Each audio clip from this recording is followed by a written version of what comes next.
Ah, o poder judiciário. Esse poder que mexe com as emoções da gente, seja de maneira positiva ou de maneira negativa.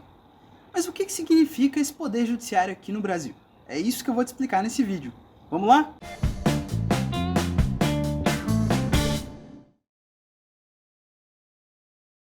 Então, para começar a explicar o poder judiciário, você tem que entender que ele tem praticamente três funções. Uma que é a função típica, ou seja, uma função que ele exerce primariamente, que é a principal função dele, que é a função judicante, que é usar o direito brasileiro, as leis do Brasil, para mediar os conflitos.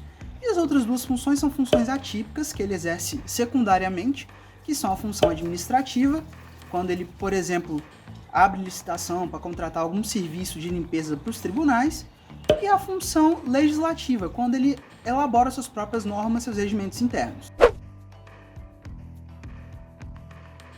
Então vamos lá para a hierarquia do Poder Judiciário.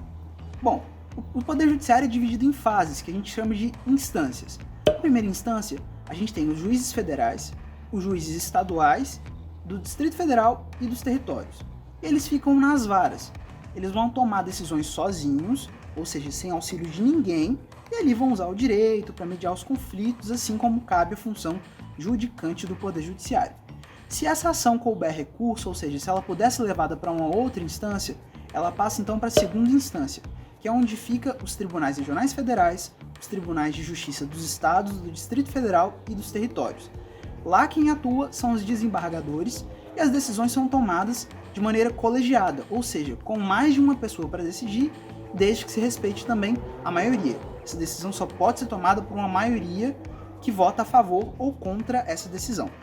Se ela couber recurso mais uma vez, aí ela passa para um tribunal superior, que é o STJ, Superior Tribunal de Justiça. Ele vai ter a função de julgar as leis federais, enfim, os recursos que ainda cabem a esse tribunal, e vai unificar tanto as decisões da Justiça Federal como da Justiça dos Estados. Porque aqui no Brasil a gente não tem uma Suprema Corte Estadual, como acontece, por exemplo, nos Estados Unidos. Quem vai unificar as decisões tanto da Justiça Federal como da Justiça Estadual é o STF, que é composto pelos ministros, pelo STJ, que é composto pelos ministros, que são nomeados pelo presidente da República ali para exercer esse cargo. Então os ministros vão decidir a respeito disso, e caso a questão seja constitucional, ou seja, que esteja ali questionando algum preceito da Constituição Federal, ela vai ser levada para o STF, Supremo Tribunal Federal. O STF está aí na boca do povo, tem muita gente falando, o STF não deixa o presidente governar, o STF isso, o STF aquilo, Gilmar Mendes, Alexandre de Moraes, enfim. O STF é a instância máxima do Poder Judiciário no Brasil, é o órgão que manda em todo o Poder Judiciário, e ele é composto por 11 ministros. Esses ministros são nomeados pelo presidente da República, e eles têm um mandato ali até no máximo 75 anos de idade. Para acontecer a nomeação, para a pessoa ser indicada para o cargo de ministro do STF, ele tem que ter mais de 35 anos, ter uma conduta ilibada, ou seja, sem nenhum antecedente criminal, sem nada que manche a sua reputação, e um termozinho que está na Constituição, mas que assim é muito vago e isso pode ser usado de qualquer maneira, que é o notório saber jurídico. O que é o notório saber jurídico? Teoricamente é uma pessoa que conhece muito de direito, mas como não está ali explícito que ela tem que ter um curso de direito, que ela tem que ser formada em direito, ela pode ser indicada ao Supremo Tribunal Federal normalmente. E aí essa indicação vai acontecer por modo do presidente. O presidente vai indicar uma pessoa, essa pessoa vai ser sabatinada pelo Senado Federal, e o Senado Federal tem que aprovar a nomeação dessa pessoa para um cargo no Supremo Tribunal Federal. Essa é a hierarquia do Poder Judiciário, então. Então vamos relembrar. Primeira instância é composta de uma vara, que é um juiz singular. Depois a gente passa para a segunda instância, que é composto por um colégio de desembargadores, que atuam nos tribunais de justiça do Estado ou nos tribunais federais. Depois a gente tem o STJ, que é o Superior Tribunal de Justiça, que aí é competência dos ministros do STJ, que é a terceira instância. E por último, o órgão máximo é o Supremo Tribunal Federal, o STF, que é composto de 11 ministros. Além disso, a gente tem também o Conselho Nacional de Justiça. Vocês lembram que lá nas funções atípicas, eu falei que o Poder Judiciário tem a função administrativa também. E é isso que o Conselho Nacional de Justiça vai fazer. Ele não tem a função de julgar nada, isso fica para essas instâncias que eu já disse para vocês, mas ele tem a função de administrar o Poder Judiciário. Ou seja, funções, atritos que ocorram ali por meio de membros do Poder Judiciário, delitos que eles venham a cometer, como é o caso do desembargador Eduardo Siqueira, que é de São Paulo, que foi flagrado aí humilhando um guarda de trânsito em Santos por não querer usar a máscara. Não, imagina, você não acha isso? Tá casado. Se for jogar em via pública, você vai ser roubado por despejo de via pública. Tá. Não comenta isso. Cuidado com dados, aí passa outro. Fica bem aqui para os ciclos de 2 ou 3. Vai ser julgado no Conselho Nacional de Justiça. Ele pode tomar uma punição, uma advertência, e isso quem dá é o Conselho Nacional de Justiça.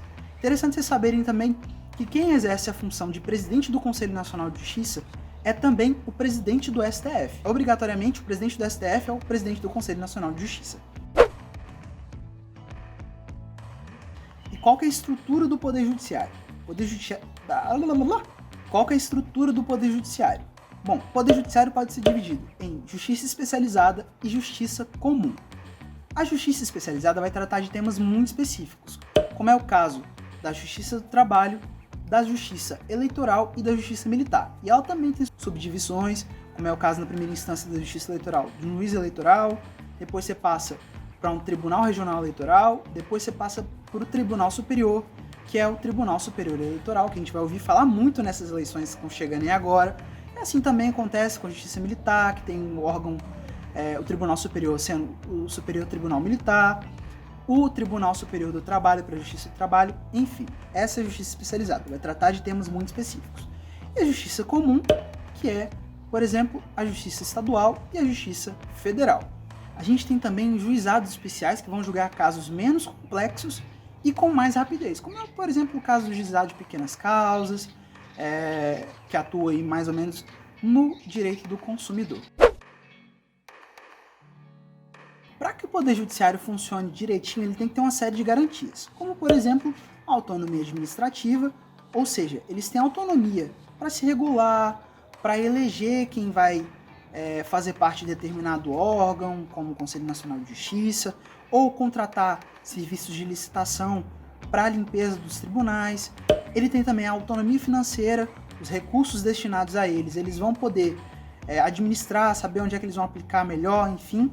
Tem também a garantia da vitaliciedade, ou seja, é quando o juiz, ministro, desembargador, ele vai poder exercer a sua função ao longo de toda a vida, sem precisar passar por novos concursos, sem precisar ser demitido. A gente tem também a inamovibilidade, palavrinha difícil, mas é o que vai garantir que o juiz não seja movido de uma vara para outra contra a sua vontade, ele tem a predominância de ficar onde ele quiser atuar, e também a irredutibilidade de subsídios. Meu Deus do céu, que tanto de palavra difícil. Isso significa o quê?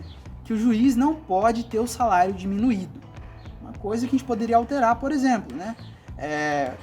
Já tem um salário alto, mas enfim, isso fica para outra hora, a gente discute isso depois. Foca nisso aqui, são essas garantias: autonomia administrativa, autonomia financeira, vitaliciedade, inamovibilidade e irredutibilidade de salários. Foi! E quais são as proibições que os membros do Poder Judiciário têm? Eles não podem exercer outra função, outro cargo, a não ser a de professor. A gente tem alguns membros do Poder Judiciário que exercem essa função, como é o caso, por exemplo, do ministro Luiz Roberto Barroso, que é do STF, e que também é professor na Universidade de Brasília. Eles não podem receber custas ou participação em processos, eles não podem exercer atividades político-partidárias, viu, seu Sérgio Moro? Eles também não podem receber auxílios ou contribuições de pessoas físicas, empresas, organizações sociais. Isso é considerado ali meio que corrupção, acho que está bem claro para todo mundo. Eles também, se eles forem removidos, se eles forem exonerados, enfim, se eles forem aposentados compulsoriamente, eles têm que ser obrigados a ficar 3 anos sem advogar nos tribunais, nas varas em que eles tenham atuados. quase terminando o nosso vídeo, a gente vai falar também agora sobre o quinto constitucional. O que é isso? 1/5 dos lugares dos tribunais regionais federais, dos tribunais regionais do trabalho, dos tribunais de justiça dos estados, do Distrito Federal e dos territórios têm que ser ocupados por membros do Ministério Público com mais de 10 anos de carreira e advogados de notório saber jurídico. De novo, tá aqui essa palavrinha que já estava lá num dos preceitos para ser indicado como ministro do STF, notório saber jurídico, e que tem um exercício da atividade efetiva de advogado durante 10 anos. Então, uma pessoa ela que tem exercido esse cargo, essas funções, ela pode ser indicada para uma vaga nesses tribunais. Um caso, por exemplo, que a gente tem no Brasil é o do ministro Ricardo Lewandowski, que está hoje no STF, mas que foi indicado, se não me engano, ao Tribunal Regional Federal, por ser um advogado, ter atuado ali como advogado durante 10 anos. Ele fez parte do quinto constitucional. E o magistrado, ou seja, o juiz, o desembargador, que for nomeado pelo quinto constitucional, ele vai ter a vitaliciedade, ou seja, a partir do momento que ele for nomeado, ele não pode ser demitido. Isso é uma garantia dele. Por último, mas não menos importante, a gente tem uma súmula vinculante. O que é isso? A súmula vinculante é quando o STF já decidiu diversas vezes, a exaustão, sobre um caso que está lá, aparece diversas vezes, de várias vezes, tal, não sei o que, e aí eles decidem, tomam uma posição consolidada de que todas as vezes que aparecer um caso deste na justiça, ele vai ser julgado daquela maneira, porque o STF já tem um entendimento sobre aquilo. Então, os tribunais inferiores, ou seja, as varas, os tribunais de justiça dos estados, os tribunais superiores não podem julgar de forma contrária àquilo que já foi decidido pelo STF.